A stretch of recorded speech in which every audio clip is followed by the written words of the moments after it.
তো হে ভিউয়ার্স, কেমন আছেন সবাই? আশা করব সবাই ভালো আছেন। তো আজকে আমরা এক্সপ্লেন করছি ড্রাগন বল এভলিউশন মুভিটা। আর এই মুভিটা বানানো হয়েছে খুবই ইন্টারেস্টিং একটা গল্প নিয়ে। সো এই জন্য আমি বলবো ভিডিওটা শেষ পর্যন্ত দেখার জন্য, আর নয়তো অনেক কিছুই মিস করে ফেলতে পারেন। সো চলুন কথা না বাড়িয়ে শুরু করি আজকের ভিডিও। তো এই গল্পে শুরু হয় আজ থেকে 2000 বছর আগে থেকে, যখন পিকোলো নামের একটা ভয়ঙ্কর মনস্টার তার সঙ্গী ওজারুর সাথে মিলে পৃথিবীতে চলে আসে। তারা পৃথিবীতে আসার সঙ্গে সঙ্গেই পৃথিবীতে ধ্বংসযজ্ঞ শুরু করে দিয়েছিল। অনেক দেশগুলো ধ্বংস করে সেগুলোকে তাদের আন্ডারে নিয়েছিল। আর তাদের থেকে পৃথিবীকে সেভ করার জন্য কিছু মং মিলে নতুন একটা টেকনিকের সাহায্যে তাকে একটা বাক্সর মধ্যে বন্দি করে দিয়েছিল। আর যাতে করে এই বাক্সটা পৃথিবীর কেউ কোনোদিন খুঁজে না পায়, এই জন্য এটা পৃথিবীর মধ্যে অনেকটা পুঁতে দিয়ে প্রায় কোরের কাছাকাছি জায়গায় নিয়ে রাখা হয়েছিল। তো এখান থেকে আমরা সোজা চলে আসি 2018 সালে। আমরা দেখতে পারি গোকু নামের একটা ছেলে তার দাদা গোহানের সাথে এখানে ক্যারাতে প্র্যাকটিস করছিল। যদিও গোকু ক্যারাতে মাস্টার ছিল, তবে যখনই সে তার দাদার সঙ্গে ফাইট করতে যেত, তখন তার দাদার একটা স্পেশাল অ্যাটাক, যেটার নাম হচ্ছে শ্যাডো অ্যাটাক, সেই অ্যাটাকের কাছে বারবার করে গোকু পরাস্ত হতো। এই অ্যাটাকের মধ্যে তার দাদা বাতাসের সাহায্যে তার উপরে আক্রমণ করতো, যেই জন্য বারবার করেই গোকু নিচের দিকে পড়ে বিভিন্ন ফলাদির সাথে গিয়ে ধাক্কা খেত। তবে যাই হোক, এরপরে গোহান গোকুকে সেখান থেকে তুলে তাকেও কিভাবে বাতাসের মাধ্যমে অ্যাটাক করতে হয় এই টেকনিকটাকে শেখানোর ট্রাই করে। তবে আমরা দেখতে পারি গোকু এটাকে খুব ভালো করে শিখতে পারে না। সে তার টেকনিকের সাহায্যে শুধুমাত্র পাতাগুলোকে একটু নাড়াচাড়াই করাতে পেরেছিল। তবে এখান থেকে প্র্যাকটিস শেষ করার পরে গোহান চলে আসে তাকে নিয়ে তার গ্রিন হাউসে। আর এখানে তার 18 নম্বর বার্থডের জন্য তাকে একটা গিফট দেয়। যখনই গোকু গিফটটা খুলে দেখার ট্রাই করে, তখন সে দেখতে পারে এটা একটা ছোটোখাটো বল ছিল। এই জন্য সে কিউরিয়াস হয়ে জিজ্ঞেস করে যে এটা আসলে কিসের বল। তখন গোহান তাকে বলে যে এটা কোনো নর্মাল বল না, এইটা হচ্ছে একটা ড্রাগন বল। আসলে পুরো পৃথিবীতে 7টা ড্রাগন বল আছে, যার মধ্যে একটা এখন তোমার হাতে আছে। আসলে তার কাছে 4টা স্টারওয়ালা একটা ড্রাগন বল ছিল।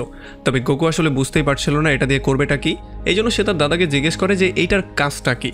তখন তার দাদা তাকে বলে যে এটা যখন একা থাকে তখন তো এটা কিছুই করতে পারে না, তবে যদি 7টা বল এক জায়গায় তুমি করে ফেলতে পারো, মানে 7টা বল যদি এক জায়গায় হয়ে যায়, তাহলে তারা শ্যানলক নামের একটা ভয়ঙ্কর ড্রাগনকে পর্যন্ত জীবিত করতে পারে। আর সেই ড্রাগনকে যে জাগিয়ে তুলবে, সেই ড্রাগন তার সমস্ত ইচ্ছাগুলোকে পূরণ করবে। এখন এই সমস্ত কথাবার্তাগুলো শোনার পরে খুবই কিউরিয়াস হয়ে এই বলটাকে নিয়ে গোকু চলে আসে সোজা তার কলেজে। আর তার সাইকেলটাকে পার্কিং করে সে যখনই কলেজের মধ্যে যাওয়ার ট্রাই করছিল, তখনই একটা বড় লোকের ছেলে তার ভয়ঙ্কর গাড়ি নিয়ে এসে তার সাইকেলটাকে পুরো গুঁড়ো করে দেয় আর তার গাড়িটা সেখানে পার্ক করে দেয়। আসলে আমরা জানতে পারি এই ছেলেটার নাম হচ্ছে ফুলার। আর গাড়ি থেকে নামার পরে সে এমন করে কলেজের মধ্যে যাওয়া শুরু করে যেন সে কিছু করেইনি, মানে এখানে কিছু হয়ইনি। তবে তখন পেছন থেকে গোকু তাকে চিৎকার করে ডেকে বলে যে তুই আমার সাইকেল নষ্ট করেছিস, এখন এটা জরিমানা কে দিবে সেটা আগে বল। তবে তখন ফুলার এসে তাকে বলে যে আমি তেমন কিছুই করিনি, যদি তোর জরিমানার দরকার পড়ে তাহলে আমার পকেট থেকে একটা টাকা পারলে বের করে দেখা। আমরা দেখতে পারি যে ফুলার বারবার করে তাকে উস্কাচ্ছিল তার সাথে মারামারি করার জন্য। তবে গোকু তার দাদার কাছে ওয়াদা করেছিল যে সে ফালতু কাজে কারোর সাথে কখনোই মারামারি করবে না। এই জন্য গোকু কোনো রকমে নিজের রাগটাকে কন্ট্রোল করে আর এখানে মারামারি না করার সিদ্ধান্ত নেয়। আর তখন এদিকে আমরা দেখতে পারি পিকোলো নামের যেই লোকটাকে বন্দি করা হয়েছিল, সে এখন পৃথিবীতে আবারও চলে এসেছে। আর এখন সে ড্রাগন বলগুলোকে এক জায়গায় করার কাজ শুরু করে দিয়েছে। এর পরের সিনে আমরা একটা গ্রাম দেখতে পারি যেখানে পিকোলো আক্রমণ করে পুরো গ্রামটাকে তছনছ করে দিয়েছে। এখানে আমরা সেই নামের একটা মহিলাকে দেখতে পারি যে কিনা তার মেয়েকে নিয়ে একটা ছোট্টখাটো ঘরের নিচে গিয়ে লুকিয়ে পড়ে। তবে তখনই আমরা দেখতে পারি এখানে পিকোলোর স্পেশাল একটা লোক মেই চলে আসে। মেই এসেই যখন সেই ঘরটার কাছে যায়, তখন সে ছোট বাচ্চাটাকে দেখতে পারে। এই জন্য সে গান বের করে তাকে শ্যুট করে মেরে ফেলার ট্রাই করে। তবে তখনই তার বাচ্চাকে বাঁচানোর জন্য সেই সামনে চলে আসে, কারণ যেই কোনো ওয়েতে সেই তার বাচ্চাকে সেভ করতে চাইছিল। আর সে তার পকেট থেকে ড্রাগন বলটা বের করে সেটা মেইকে দিয়ে দেয়। আর মেই এই বলটা পাওয়ার পরেও তাদের উপরে কোনো দয়া দেখায় না, বরং সে গান বের করে সেইকেই শ্যুট করে সেখানে মেরে ফেলে। আর তখন এদিকে স্কুলে আমরা দেখতে পারি চিচি নামের একটা মেয়ে তার লকারটা খোলার ট্রাই করছিল। তবে তার লকারটা যেহেতু জ্যাম হয়ে গিয়েছিল, এই জন্য সে অনেক ট্রাই করার পরেও কোনোভাবেই লকারটা খুলতে পারছিল না। আর যখন দূর থেকে গোকু এই ব্যাপারগুলো দেখছিল, তখন সে এখান থেকে সবার যাওয়ার জন্য ওয়েট করছিল, কারণ সে তার পাওয়ারের মাধ্যমে লকারটা খুলে তার সাহায্য করার ট্রাই করবে। আর যখনই সবাই চলে যায়, তখন সে তার দাদার শেখানো সেই হাওয়াওয়ালা ম্যাজিকটার মাধ্যমে এই লকারটাকে খোলার ট্রাই করে। তবে সমস্যা ছিল সে এই ম্যাজিকের উপরে খুব বেশি একটা কন্ট্রোল করতে পারছিল না। এই জন্য এখানে সে একটা লকার খোলার জায়গায় সবগুলো লকারই খুলে ফেলে। আর এগুলো দেখার পরে এখান থেকে গোকু তো কোনো রকমে পালিয়ে যাওয়ার ট্রাই করে। তবে চিচি এই ব্যাপারটা বুঝতে পেরে সে দৌড়ে গোকুর কাছে চলে আসে আর গোকুকে জিজ্ঞেস করে যে তুমি কি সমস্ত লকারগুলো খুলেছো নাকি। আর তাদের মধ্যে কথাবার্তা আমরা এই ব্যাপারটাও জানতে পারি যে আসলে চিচি নিজেও হচ্ছে একজন ফাইটার। আর চিচি তাকে বলে যে আজকে রাতের বেলায় আমার বাসায় একটা পার্টি আছে, সো এই পার্টিতে তুমি অবশ্যই জয়েন করবে। এরপরে সন্ধ্যাবেলায় গোকু চিচির পার্টিতে যাওয়ার জন্য ফুললি রেডি হয়ে যায়। তবে যখন সে চলেই যাচ্ছিল তখন তার মনে হয় চিচিকে ইমপ্রেস করার জন্য তার বলটাকে নিয়ে যাওয়া উচিত। এই জন্য সে সেই ড্রাগন বলটাকে তার সঙ্গেই নিয়ে নেয়। আর অন্যদিকে আমরা দেখতে পারি তার দাদা তাদের দুজনের জন্যই খাবার দাবার বানাচ্ছিল। তবে সে তার দাদাকে ফাঁকি দিয়ে এখান থেকে চুপচাপ বেরিয়ে সোজা চিচির এখানে চলে আসে। তবে এখানে আসার সঙ্গে সঙ্গে সে দেখতে পারে ফ্লোটার আর তার লোকজন মিলে এখানে তার জন্য ওয়েট করছিল। তারা কোনোভাবেই তাকে মধ্যে যেতে দিতে চাইছিল না, কিন্তু গোকুও কোনোভাবে তাদের সঙ্গে মারামারি করতে চাইছিল না। সে চাইছিল না তার দাদার কাছে করা প্রমিসটা সে ভঙ্গ করবে। তবে এমন করে বারবার করে চুপচাপ করে বসে থাকাও তার পক্ষে সম্ভব হচ্ছিল না। এই জন্য প্রচণ্ড রাগের মাথায় এসে এইবার সে তার পাওয়ারের ইউজ করে এক এক করে তাদের সবাইকে ধোলাই করা শুরু করে। আর তারা সবাই আচ্ছা রকম মার খেয়ে এটা ক্লিয়ার বুঝে যায় যে আসলে গোকু কি জিনিস। তবে তখনই পেছন থেকে ফুলার এই সমস্ত ব্যাপারগুলো দেখার পরে তার মাথা প্রচণ্ড গরম হয়ে যায়। এই জন্য সে একটা লোহার শিক নিয়ে আসে গোকুর উপরে আক্রমণ করার জন্য। তবে যখনই সে গোকুর উপরে আক্রমণ করে তখন গোকু লাফ দিয়ে সেখান থেকে সরে যায়, যেই জন্য ফুলার তার নিজের গাড়ির লুকিং গ্লাসটাই ভেঙে ফেলে। এই জন্য ফুলারের মাথা আরও বেশি গরম হয়ে যায়। এই জন্য সে বারবার করে গোকুর উপরে আক্রমণ করা শুরু করে। তবে গোকু যেহেতু অনেকটা ফাস্ট ছিল এই জন্য ফুলার তার উপরে আঘাতই করতে পারছিল না, বরং বারবার করে তার উপরে আঘাত করার ট্রাই করতে গিয়ে এক এক করে সে তার গাড়ির সমস্ত পার্টসগুলো ভাঙা শুরু করে। এই জন্য তার মাথা আরও বেশি গরম হয়ে যায়। তবে তখন আমরা দেখতে পারি ফুলারের একটা বন্ধু পেছন থেকে গোকুর উপরে আক্রমণ করার ট্রাই করছিল। তবে গোকু এক লাফ দিয়ে তাদের দুজনের আক্রমণ থেকে একসাথেই সেভ হয়ে যায়, আর তাদের দুজনের আক্রমণ একে অন্যের গায়ে গিয়ে লাগে। এখন মারামারি শেষ হয়ে যাওয়ার পরে চিচি এসে গোকুকে এখান থেকে নিয়ে যায়, আর এরপর তারা দুজন সারা রাত গল্পগুজব করে। এখানে যখন গোকু চিচির সঙ্গে গল্পগুজব করে মজা করছিল তখন অন্যদিকে গোহান খাবার দাবার নিয়ে বসে ধ্যানে মগ্ন হয়েছিল। তবে তখনই মাই নামের সেই মেয়েটা এখানে চলে আসে, যে কিনা এসেই একটা অস্ত্র দিয়ে গোহানের উপর আক্রমণ করে। যদিও গোহান এটাকে প্রতিহত করে ফেলে, তবে তখন আমরা দেখতে পারি পিকলো নামের সেই ভয়ঙ্কর মনস্টারও এখানে চলে আসে। যদিও গোহান তার উপরেও আক্রমণ করার ট্রাই করে, কিন্তু পিকলো তার স্পেশাল পাওয়ারের ইউজ করে দূর থেকেই গোহানের হাড্ডি মাংস এক জায়গায় করে ফেলে। তবে খুব শীঘ্রই পিকলো এটা বুঝতে পারে যে আসলে ড্রাগন বলটা এখানে নেই। এই জন্য সে চিন্তা করে যে এখানে সময় নষ্ট করা একেবারেই উচিত হবে না। তবে তবুও সে ঘর থেকে বাইরে এসে তার হাতের ইশারার সাহায্যে পুরো ঘরটাকে চুরমার করে দেয়। তবে তখন এদিকে গোকুও ফিল করতে পারে যে কোনো একটা সমস্যা হয়েছে। এই জন্য সে তার ঘরের দিকে দৌড়ে চলে আসা শুরু করে। আর যখন সে তার ঘরের এখানে আসে তখন সে দেখতে পারে এখানে সব কিছুই ধ্বংস হয়ে গেছে।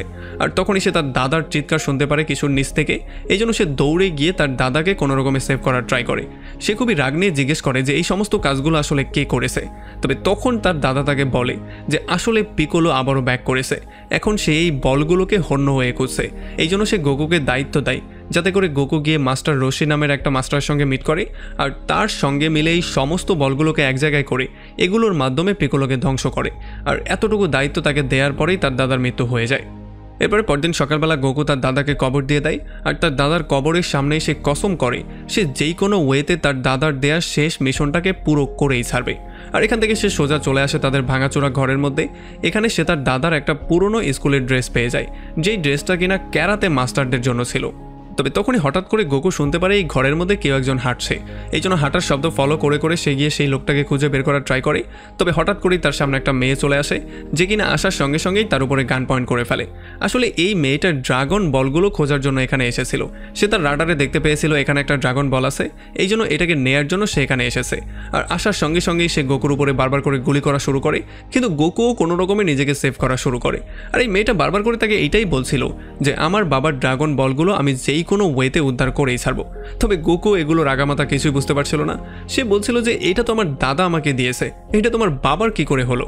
তবে এরপরে যখন গোকু তাকে তার বলটা দেখায় তখন এই মেয়েটা পুরোপুরি শক্ট হয়ে যায়। সে দেখতে পারে এই বলের মধ্যে মাত্র 4টা স্টার ছিল, যেখানে তার বাবার কাছে যেই বলটা ছিল সেটার মধ্যে 5টা স্টার ছিল। এই জন্য গোকু তাকে বুঝিয়ে বলার ট্রাই করে যে পুরো দুনিয়াতে এমন 7টা বল আছে, আর প্রত্যেকটার মধ্যে হয়তো 1 থেকে 7টার মতো স্টার থাকলেও থাকতে পারে, আর সেগুলো এক জায়গায় করলেই একটা পাওয়ারের জন্ম হবে। আর তখন গোকু বুঝতে পারে যে এই মেয়ের কাছে কিছু স্পেশাল পাওয়ার আছে, আর তার কাছে কিছু অত্যাধুনিক টেকনোলজিও আছে। এই জন্য সে চিন্তা করে এই মেয়ের সাহায্যে সে মাস্টার রশিকে খুঁজে বের করবে। এই জন্য সে তার কাছে সাহায্য চাওয়া শুরু করে। গোকু তাকে বলে যে যদি তুমি আমাকে সাহায্য করো তাহলে আমিও তোমার বলটা খুঁজে বের করতে তোমাকে সাহায্য করতে পারি। যদিও প্রথমে এই মেয়েটা না করে দিয়েছিল, তবে পরে সে বুঝতে পারে যে গোকু তার কোনো কাজে আসলেও আসতে পারে। এই জন্য সে তার সঙ্গে হাত মিলিয়ে ফেলে, আর সে বলে তার নাম হচ্ছে গিয়ে বালমা। তো এরপরে রাতের বেলায় তারা দুজন শহরে চলে আসে, আর এখানে ইন্টারনেটের সাহায্যে তারা মাস্টারকে খুঁজে বের করার ট্রাই করে। তবে অনেকক্ষণ খোঁজাখুঁজির পরেও কোনোভাবেই তারা মাস্টারকে পাচ্ছিল না। আর এরপরে বালমা গোকুকে জানিয়ে দেয় যে আসলে মাস্টারকে আমি খুঁজে পাচ্ছি না, আমি বলতেও পারবো না এখন সে কোথায় আছে, সো আমাদেরকে আরও বেশি পরিশ্রম করতে হবে। তবে তখনই তাদের রাডারে একটা সিগন্যাল চলে আসে, যার মানে এটা ছিল যে আশেপাশেই কোনো একটা ড্রাগন বল আছে। এই জন্য তারা সেই সিগন্যালটাকে ফলো করতে করতে একটা নিরিবিলি ঘরের মধ্যে চলে আসে। এই ঘরের মধ্যে আসার সঙ্গে সঙ্গে বালমা ঘরের দরজাটাকে ব্রেক করে সোজা মধ্যে গিয়ে বলটাকে নেয়ার সিদ্ধান্ত নেয়। এখন তাকে ফলো করে গোকুও ঘরের মধ্যে চলে আসে। তবে আস্তে আস্তে করে যখন সে সামনের দিকে যাচ্ছিল তখন ভুল করে সে একটা পাত্রর সাথে ধাক্কা খেয়ে যায়, যেই জন্য কিছু পাথর মাটির দিকে পড়া শুরু করে। তবে গোকু এগুলো মাটিতে পড়ার আগেই তার সুপার স্পিডের ইউজ করে একটা একটা করে সব কালেক্ট করে ফেলে। তবে দুর্ভাগ্যবশত একটা পাথর তার হাত থেকে ফসকে যায়, যেটা গিয়ে আরেকটা পাত্রের সাথে লাগে, যেই জন্য সেই পাত্রের শব্দ শুনে এই ঘরের মালিক ঘুম থেকে উঠে যায়। আর যখন সে বাইরে চেক করতে আসে তখন সে এখানে গোকুকে দেখার পরে সোজা দ্বিতীয় তলা থেকে লাফ দিয়ে গোকুর উপরে পড়ে আর তাকে এত জোরে একটা পাঞ্চ করে যে গোকু গিয়ে দেয়ালের সঙ্গে ধাক্কা খায়।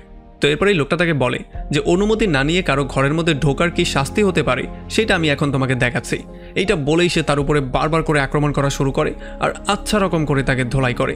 তবে এগুলোতে বিরক্ত হয়ে গোকু এখন তার সেই স্পেশাল বাতাসের টেকনিকটা ইউজ করে তার উপরে আক্রমণ করার সিদ্ধান্ত নেয়। তবে যখনই সে তার উপরে আক্রমণ করে তখন এই লোকটা শেষ মুহূর্তে নিচের দিকে ঝুঁকে যায়, যেই জন্য আক্রমণটা গিয়ে বালমার উপরে পড়ে আর বালমা উড়ে গিয়ে অনেকটা দূরে পড়ে। তবে তখন এই লোকটা এই আক্রমণের টেকনিকটা চিনে ফেলে আর সে গোকুকে জিজ্ঞেস করে যে তোমার দাদার কি অবস্থা। আর তখন এই ব্যাপারটা আমরা জানতে পারি যে আসলে এই লোকটাই হচ্ছে মাস্টার রশি।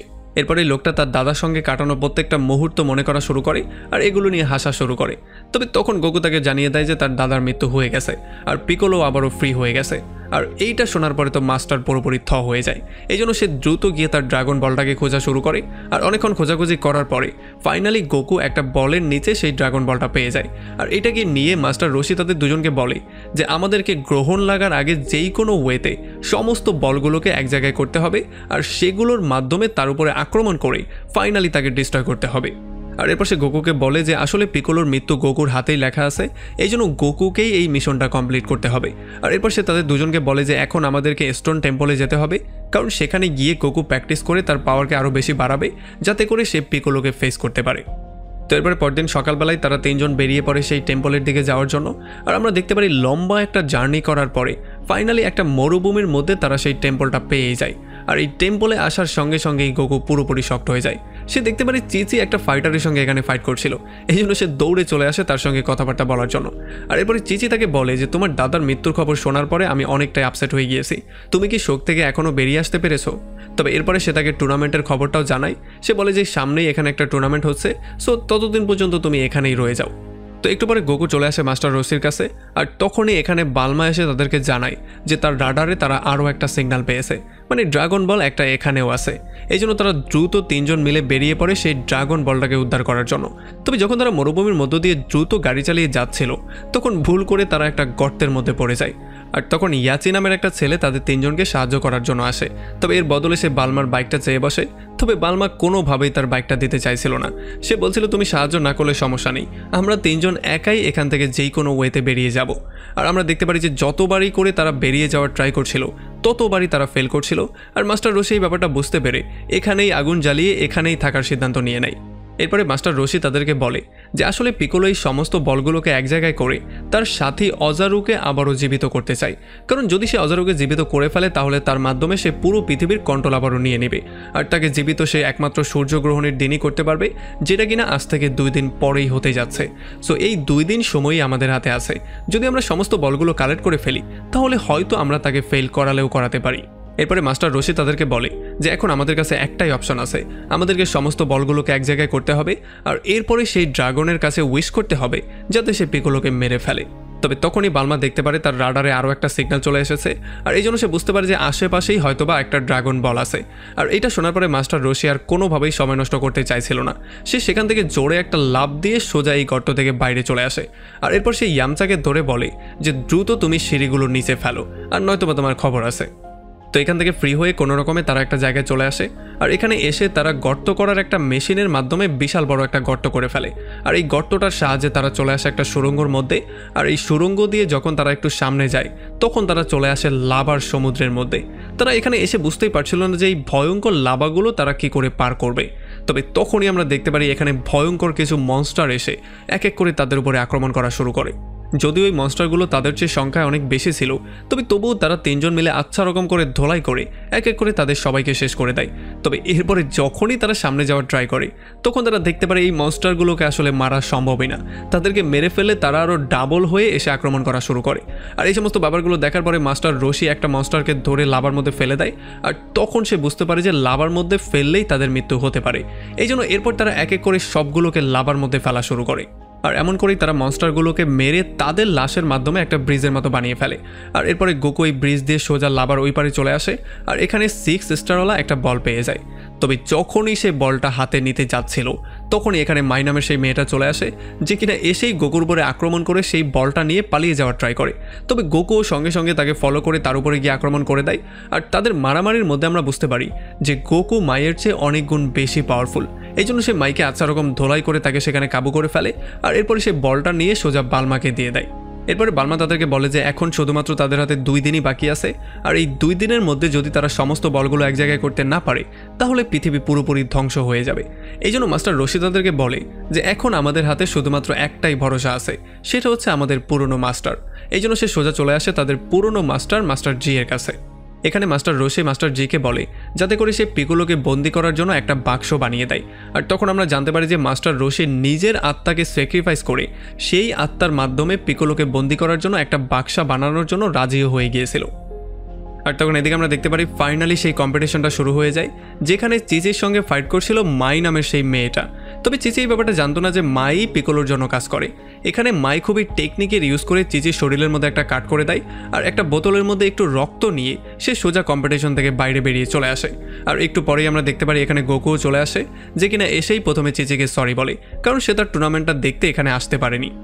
তো এখান থেকে গোকু সোজা চলে আসে টেম্পলে মাস্টার রশির কাছে, যাতে করে সে আরও একটু ভালো করে প্র্যাকটিস করতে পারে।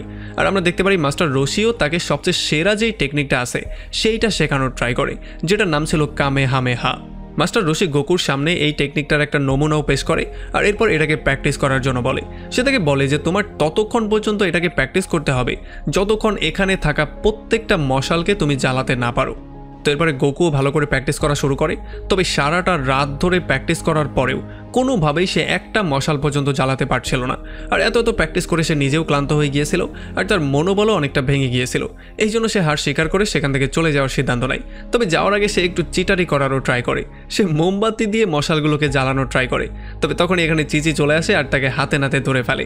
সে বলে যে এগুলো তো হচ্ছে চিটিং, তোমার এটা কোনোভাবেই করা উচিত না। আর এরপর সে তাকে আরও একটু মোটিভেট করে। আর ফাইনালি গোকু মোটিভেট হয়ে যখন আরও একবার প্র্যাকটিস করার ট্রাই করে তখন এইবার ফাইনালি সে সফল হয়ে যায়। এদিকে যখন বালমা তার রুমের মধ্যে শুয়েছিল তখন সে গোকুর রুমের মধ্য থেকে কিছু শব্দ শুনতে পারে। আর এই শব্দগুলো শোনার পরে সে বুঝতে পারে যে সেখানে কেউ আছে। আর সে দ্রুত এই ব্যাপারটাকে চেক করতে আসে, কারণ সমস্ত ড্রাগন বলগুলো গোকুর রুমের মধ্যে ছিল। তবে যখনই সে এখানে আসে তখন সে এখানে চিচিকে দেখতে পারে, যে কিনা গোকুর রুমের সামনে দাঁড়িয়েছিল। এই জন্য তার মনে হয় হয়তোবা গোকু আর চিচি আজকে রাতে একসাথেই ছিল, এই জন্য সে এখানে আসে। এই জন্য প্রথমেই সে তার কাছে মাপ চায়, কারণ সে তাকে গান পয়েন্টে করেছিল। আর এরপর সে তাকে বলে যে ঠিক আছে আমি এখান থেকে চলে যাই। তবে তখন চিচি শরম পেয়ে সেখান থেকে দৌড়ে চলে যায়। তবে তখন পেছন দিয়ে আবার গোকু চলে আসে। আর এইটা দেখার পরে বালমা ক্লিয়ারলি বুঝতে পারে যে চিচির সঙ্গে তো গোকু এক রুমের মধ্যে ছিলই না, তাহলে চিচি এখানে কি করছিল। খুব শীঘ্রই বালমার রাডারের মধ্যে সিগন্যাল আসা শুরু হয়ে যায়, যে জন্য তারা বুঝতে পারে চিচি 3টা ড্রাগন বল নিয়ে পালিয়ে যাওয়ার ট্রাই করছে। এই জন্য তারা দুজনেই দৌড়ে চিচিকে ফলো করা শুরু করে, কারণ তারা বুঝে গিয়েছে চিচি বলগুলোকে চুরি করতে চাইছে।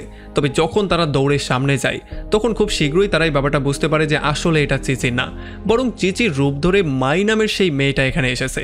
আর খুব শীঘ্রই সে তাদের সামনে একটা বিশাল বড় ব্লাস্ট করিয়ে দেয়, যেই জন্য এখানে আগুন আর আগুন হয়ে যায়। এই জন্য তারা আর আগুন ক্রস করে সামনে যেতেও পারছিল না। এখন মায়ের মনে হচ্ছিল হয়তোবা সে নিজেকে সেভ করে চলে যাবে। তবে তখনই আসল চিচি এসে তার উপরে আক্রমণ করে দেয় আর তাদের দুজনের মধ্যে ভয়ঙ্কর মারামারি হওয়া শুরু হয়ে যায়। তবে তখন আমরা দেখতে পারি গোকু কোনো রকমে আগুনের মধ্য দিয়েই লাফ দিয়ে এই পারে চলে আসে। এখন যেহেতু তারা দুজনে দেখতে একই রকম ছিল, এই জন্য গোকু বুঝতেই পারছিল না কার উপরে সে আক্রমণ করবে বা কাকেই সে সাহায্য করবে। আর খুব শীঘ্রই একজন মাটিতে পড়ে গোকুর কাছে সাহায্য চাওয়া শুরু করে। এই জন্য গোকু অন্যজনের উপরে আক্রমণ করা শুরু করে, কিন্তু এইটাই ছিল তার সবচেয়ে বড় ভুল, কারণ সেটাই ছিল আসল চিচি। যখন সে আসল চিচিকে মেরে বেহুশ করে ফেলে তখন মাই তাকে গান পয়েন্টে নিয়ে নেয় আর তাকে শ্যুট করে সে ফাইনালি আবারও তার আসল রূপে চলে আসে। এরপরে যখনই মাই সেখান থেকে বলগুলো নিয়ে দৌড়ে পালিয়ে যায় তখন বালমা আর বাকি সবাই দেখতে পারে গোকু মৃত্যুর মুখে দাঁড়িয়ে আছে, মানে সে যেই কোনো সময় মরতে পারে। এই জন্য দ্রুত মাস্টার রশিকে ডেকে আনা হয় আর মাস্টার রশি তার টেকনিকের ইউজ করে ফাইনালি তার সমস্ত শক্তি গোকুর মধ্যে ট্রান্সফার করার সিদ্ধান্ত নেয়। সে অনেক কষ্ট করে সমস্ত শক্তি তার হাতের মাধ্যমে এনে তার জাদুর মাধ্যমে সেগুলো গোকুর মধ্যে ট্রান্সফার করে দেয়, যেই জন্য গোকুর শক্তি 100 গুণ বেড়ে যায়। আর তখনই গোকু আবারও জ্ঞান ফিরেও পেয়ে যায়। তবে তখনই বালমার রাডারে আবারও সিগন্যাল দেওয়া শুরু করে। সে দেখতে পারে সমস্ত বলগুলো এক জায়গায় হয়ে গিয়েছিল। আর এটা দেখার পরে মাস্টার রশি এটা ক্লিয়ারলি বুঝতে পারে যে সেই টেম্পলের মধ্যে খুব শীঘ্রই সেই ড্রাগনটা তাদের সামনে চলে আসবে। আর যদি তারা উইশ করে ফেলে তাহলে হয়তো বা এই পৃথিবী ধ্বংস হয়ে গেলেও যেতে পারে। এই জন্য তারা সবাই সেই টেম্পলের দিকে যাওয়া শুরু করে। তবে যাওয়ার আগে মাস্টার জি তাদের সামনে চলে আসে, যে কিনা এসে মাস্টার রশিকে সেই বাক্সটা দেয় যেটার মধ্যে তারা পিকোলোকে বন্দি করতে পারবে।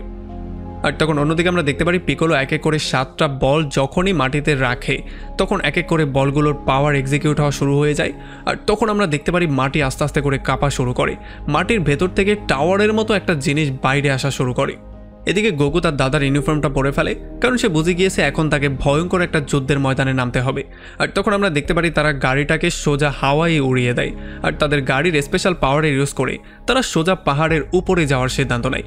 আর যখন মাস্টার রশি দেখতে পারে সেই ড্রাগন বলগুলো তাদের পাওয়ারে চলে আসছে তখন সে তার সেই স্পেশাল পাওয়ারের ইউজ করে এই ড্রাগন বলগুলোকে একটু এদিক সেদিক করার ট্রাই করে, যাতে করে এই ড্রাগন বলগুলো ঠিকমতো কাজ করতে না পারে। তবে যখন সে এটা করার ট্রাই করে তখন পিকলো এই ব্যাপারটা বুঝতে পারে, এই জন্য সেও দূর থেকে তাদের উপরে আক্রমণ করে। তবে যখনই তাদের দুজনের পাওয়ার একসাথে মাঝখানে গিয়ে ধাক্কা খায় তখন এখানে বিশাল বড় একটা ব্লাস্ট হয়ে যায়, যেই ব্লাস্টের জন্য ড্রাগন বলগুলো ছড়িয়ে ছিটিয়ে এক এক দিকে যাওয়া শুরু করে। তবে সেই সাথে গোকু আর তার বন্ধুদের গাড়িটাও ব্যালেন্স হারিয়ে ফেলে আর আস্তে আস্তে করে তারা সোজা গিয়ে নিচে পড়ে। আর এরপরে যখনই পিকোলো তাদের উপরে আক্রমণ করার জন্য নিচে চলে আসে তখন মাস্টার রশি তার পাশেই সেই বাক্সটা দেখতে পারে যেটার মধ্যে সে চাইলে পিকোলোকে বন্দি করতে পারত। আর সে সিদ্ধান্ত নিয়েও ফেলেছিল যেই কোনো ওয়েতে সে পিকোলোকে এটার মধ্যে বন্দি করেই ছাড়বে। আর এরপরে যখনই গোকু আর পিকোলো দুজনের সামনাসামনি হয় তখন গোকু তাকে বলে যে আমিই হচ্ছি তোর জম, যে কিনা তোকে শেষ করব, কারণ আমার হাতেই তোর মৃত্যু লেখা আছে। তবে তখন পিকোলো এই ব্যাপারটা ক্লিয়ার করে তাকে বলে যে আসলে গোকু হচ্ছে উজারুরি বংশধর, যখনই এখানে সূর্যগ্রহণ শুরু হয়ে যাবে তখন গোকু আস্তে আস্তে করে নিজেই উজারুতে কনভার্ট হয়ে যাবে আর সেই তার নিজের হাত দিয়ে এক এক করে তার সমস্ত সঙ্গীদেরকে মারবে। আর যখনই সত্যি সত্যি সূর্যগ্রহণ শুরু হয়ে যায় তখনই গোকুর শরীর ট্রান্সফার হওয়া শুরু হয়ে যায় আর সে একটা ভয়ঙ্কর মনস্টারের রূপ নিয়ে নেয়। এখন মনস্টারের রূপ নেওয়ার সঙ্গে সঙ্গেই সে প্রথমে বালমা আর ইয়ামসের উপরে আক্রমণ করা শুরু করে আর তাদেরকে ফলো করা শুরু করে। তবে এই ব্যাপারটা দেখার পরে মাস্টার রশি সেই বাক্সটা নিয়ে সোজা পিকোলোকে বন্দি করার মন্ত্র পড়া শুরু করে। তবে যখন পিকোলো এই ব্যাপারটা বুঝতে পারে তখন সে এত জোরে মাস্টার রশির উপরে আক্রমণ করে যে মাস্টার রশি পাহাড় থেকে সোজা গিয়ে নিচেই পড়ে। এদিকে গোকুর আক্রমণ থেকে বাঁচার জন্য ইয়ামচা বালমাকে এখান থেকে পালিয়ে যাওয়ার জন্য বলে আর সে এখানে থেকে গোকুকে ফেস করার সিদ্ধান্ত নেয়। তবে খুব শীঘ্রই মনস্টার গোকু এখানে এসে তাদের উপরে আক্রমণ করে দেয় আর ইয়ামচাকে আচ্ছা রকম ধোলাই করে তাকে কাবু করে ফেলে। আর এরপর সে বালমাকে মারার জন্য তাকে ফলো করা শুরু করে। তবে তখনই মাস্টার রশি এসে গোকুর পায়ে ধরে ফেলে, তবে এই জন্য সে তাকে সোজা গলা টিপেই ধরে। যদিও বারবার করে মাস্টার রশি তাকে মনে করানোর ট্রাই করছিল যে সে আসলে কে, তার মধ্যের আত্মাটা কি, তবে কোনোভাবেই সে তাকে বোঝাতে পারছিল না। এই জন্য সে তাকে ফাইনালি গলা টিপেই মেরে ফেলে। তবে যখন সে বুঝতে পারে মাস্টার রশির মৃত্যু হয়ে গেছে তখন এই মনস্টার গোকুর মাঝখানে যেই গোকু ছিল সে জোরে জোরে কান্নাকাটি করা শুরু করে, কারণ মাস্টার রশির সঙ্গে কাটানোর সমস্ত মুহূর্তগুলো তার মনে পড়া শুরু করেছিল। আর এই সমস্ত ব্যাপারগুলোতে তার পাওয়ার অনেক গুণ বেড়ে যায়, এই জন্য সে তার মনস্টার রূপটাকে কাবু করতে সক্ষম হয়ে যায়। আর ফাইনালি সে তার মনস্টার রূপটাকে কাবু করে আবারও আসল রূপে ব্যাক করে আর এই রূপ নিয়ে সে সোজা চলে আসে পিকোলোকে ফেস করার জন্য। তবে তাকে দেখার সঙ্গে সঙ্গেই পিকোলো তার উপরে আগুন দিয়ে বারবার করে আক্রমণ করা শুরু করে, কিন্তু গোকুও কোনো রকমে নিজেকে সেভ করে বারবার করে তার উপরে বাতাস দিয়ে আক্রমণ করছিল। আর খুব শীঘ্রই তারা একে অন্যের উপরে আক্রমণ করার সিদ্ধান্ত নেয় আর হাওয়ায় উড়ে তারা মারামারি করা শুরু করে। আসলে তাদের শক্তি একে অন্যের সাথে অনেকটাই ম্যাচ করছিল, এই জন্য তারা কেউ কারোর সাথে খুব ভালোভাবে পেরে উঠছিল না, তারা দুজনেই একে অন্যকে আচ্ছা রকম তোলাই করছিল। আর তখন অন্যদিকে আমরা দেখতে পারি মাই গিয়ে পেছন থেকে বালমার উপরে শুট করার ট্রাই করে, যেই জন্য বালমা সোজা সুরঙ্গের মধ্যেই পড়ে যায়। আর এরপরে বালমা কোনো রকমের দাঁড়া হয়ে যখন মায়ের উপরে শুট করা শুরু করে তখন মাইও নিজেকে সেভ করা শুরু করে আর খুব শীঘ্রই বালমার বন্দুকের গুলিও শেষ হয়ে যায়। এই জন্য ফাইনালি বালমা স্যারেন্ডারি করে ফেলে। সে তাকে বলে প্লিজ আমাকে মেরো না, আমি সমস্ত বলগুলো তোমাকে দিয়ে দিব। আর এইটা বলার সঙ্গে সঙ্গেই সে তার সেই ডিভাইসটা বের করে যখনই একটা প্রেস করে তখন আমরা দেখতে পারি সেটা একটা সুপার বাইকে কনভার্ট হয়ে যায়, যেটা গিয়ে মায়ের উপরে আক্রমণ করে। তবে মাই কোনো রকমে সেখান থেকেও নিজেকে সেভ করে ফেলে আর পরবর্তীতে এসে বালমার উপরে আক্রমণ করার ট্রাই করে, তবে তখনই পেছন থেকে ইয়ামচা এসে মায়ের উপরে আক্রমণ করে মায়ের খেলা সেখানেই শেষ করে দেয়। আর তখন পাহাড়ের উপরে গোকু প্রচণ্ড রাগের মাথায় এসে তার সমস্ত পাওয়ারগুলো একটা বলের মধ্যে কনভার্ট করে ফেলে। যদিও পিকোলো তার পাওয়ারগুলো একটা বলের মধ্যে করে তার উপরে আক্রমণ করছিল, কিন্তু গোকুর পাওয়ার এখন এতটাই বেশি হয়ে গিয়েছিল যে সে পিকোলোর পাওয়ারকে সোজা ফুটো করে চলে আসে পিকোলোর সামনে, আর তার নিজের পাওয়ার দিয়ে আক্রমণ করে ফাইনালি মাস্টার রোশির শেখানো সেই টেকনিকটার ইউজ করে পিকোলোকে এখানেই শেষ করে দেয়। আর পিকোলোর মৃত্যুর পরে যখন সমস্ত কিছু ঠান্ডা হয়ে যায় তখন তাদের পুরো টিম চলে আসে মাস্টার রোশির লাশের কাছে। এখন তাদের পুরো টিম মাস্টার রোশিকে ফাইনালি ড্রাগন বলের সাহায্যে আবারও জীবিত করার সিদ্ধান্ত নেয়। এই জন্য তারা সমস্ত ড্রাগন বলগুলোকে মূর্তির সামনে রাখে, আর খুব শীঘ্রই এখানে সেই ড্রাগনটা তাদের সামনে চলে আসে। তারা সবাই মাস্টার রোশিকে আবারও জীবিত করার উইশ ড্রাগনের সামনে করে, আর এই জন্য ফাইনালি ড্রাগন তাদের উইশ রক্ষা করে মাস্টার রোশিকে আবারও জীবিতও করে দেয়। আর আমরা দেখতে পারি যখনই মাস্টার রোশি জীবিত হয়ে যায় তখন সমস্ত ড্রাগন বলগুলো খুবই স্পিডে এদিক সেদিক দৌড়াদৌড়ি করে এক এক দিকে ছড়িয়ে ছিটিয়ে পড়ে যায়। আর এমন একটা ইন্টারেস্টিং পয়েন্টে এই পুরো মুভিটা এখানেই শেষ হয়ে যায়। তো আমাকে কমেন্ট করে জানান কেমন লাগলো ভিডিও। যদি ভালো লাগে তাহলে অবশ্যই একটা লাইক করবেন, আর যদি এখনও আমাদের চ্যানেলটা সাবস্ক্রাইব করে না থাকেন তাহলে প্লিজ করে ফেলুন। তো আমাদের দেখা হবে অন্য কোনো ভিডিওতে অন্য কোনো একদিন। Till then, take care.